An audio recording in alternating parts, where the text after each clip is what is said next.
Hi everybody and welcome back to episode 6 in our beginner's guide to photography, where we teach you how to take control of your camera so you get the results that you want. Now, having looked at the main aspects of a camera, the aperture, the shutter and the ISO sensitivity, it's now time to put all those together and see how best to use them. Amelia, are you ready for this? Yes, let's do this. Okay, great. So let's have a quick reminder of what we should know so far. Each main element of the camera, the aperture, shutter and sensor, controls the overall light that makes up the picture. The aperture with the hole size, the shutter with the time that it takes to open and close, and the sensor, of course, with how sensitive to the light that you actually make it. We also know that each of these elements have a secondary function. For example, aperture also helps to control something called depth of field. Depth of field is, Amelia? How much is in focus? How much is in focus, absolutely fantastic. Now with shutter speeds, it's how quick or slow the shutter is will make your moving images in the picture either blurry or sharp. And of course with your ISO control, it will have an impact on your quality. The faster the ISO or the more sensitive you make it, the quality dips down a little bit. And of course the lower the ISO number or less sensitive will give you a higher quality result. What you end up with is a triangle of options for both exposure and effects. From an exposure point of view, each element has a direct impact on the other. And we're going to discuss this in a lot more detail in next week's episode when we look at full manual control. For now though, Amelia has an amazing question to ask me. Amelia, what was your question? Why don't you just put your camera in auto, Dad? Ah, yes, and it's a question that comes up quite a lot, in fact. Why not just put your camera in auto or intelligent auto or whatever form of auto is on your camera? And the answer to that is auto gives you an okay result or an average result. It's designed to do that. Amelia, is that what you want? Just an okay result? No.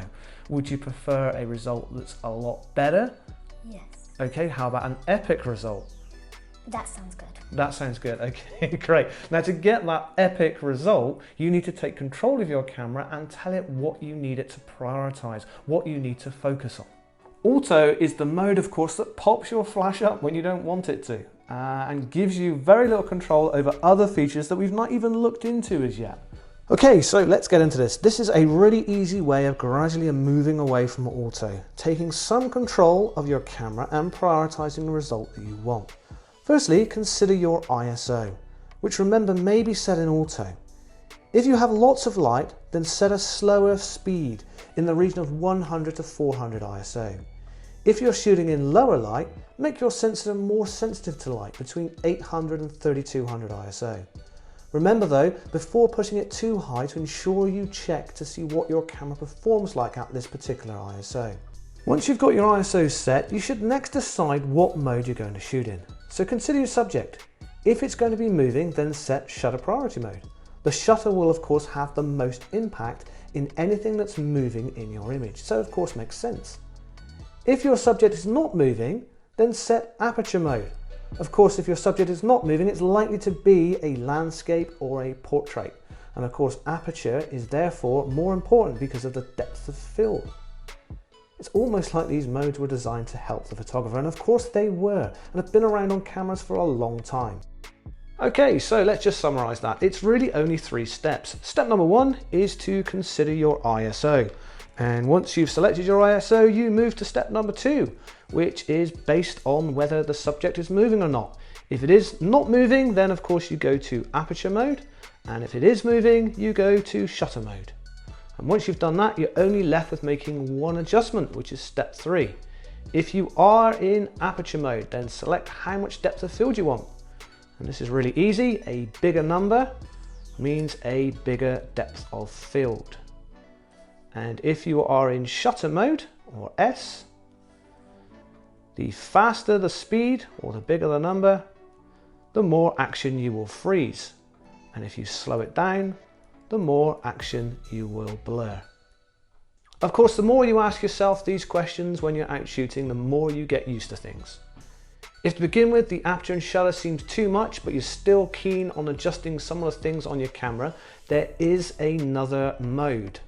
And this is called P, which stands for program. This mode will allow you to control things like your flash, and your focus system and even your ISO to ensure you're getting the right quality that you want. It will, however, look after your aperture and shutter for you, so it's a great way to get started. In program mode, just like auto, we are leaving the camera to decide that all-important exposure. And it doesn't always get it right. Cameras are easily confused by light, sometimes too dark and sometimes too bright.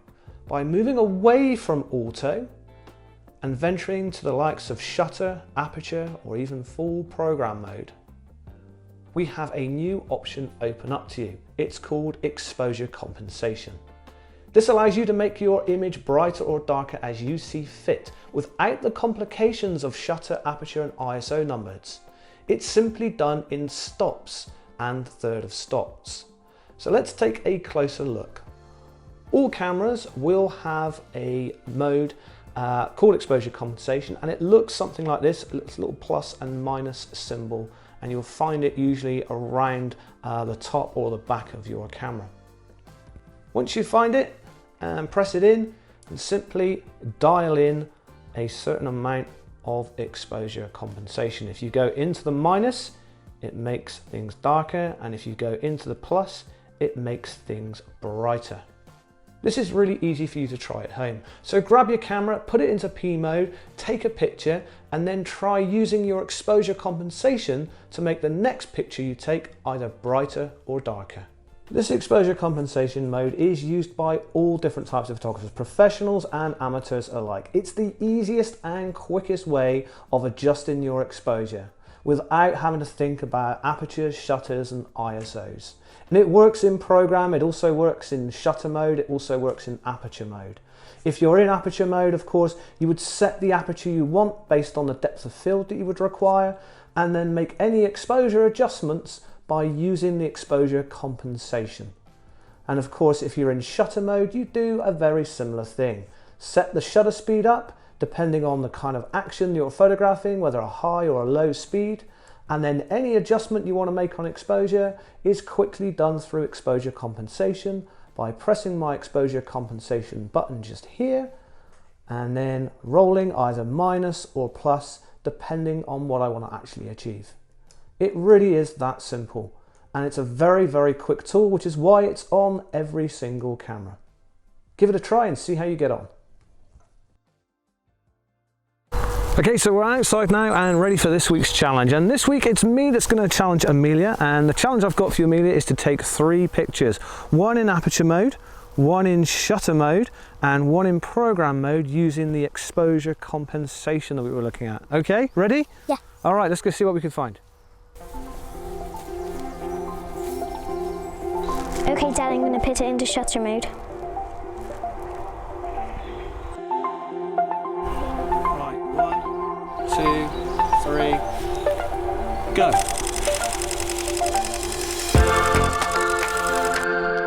And here's the first result, a cracking picture taken in shutter priority using 3200 ISO and 2000th of a second. Great work, Amelia. Okay, now I'm going to put it in aperture mode because I'm going to take a landscape photo. I'm going to use a small number and I'm going to set it to f16.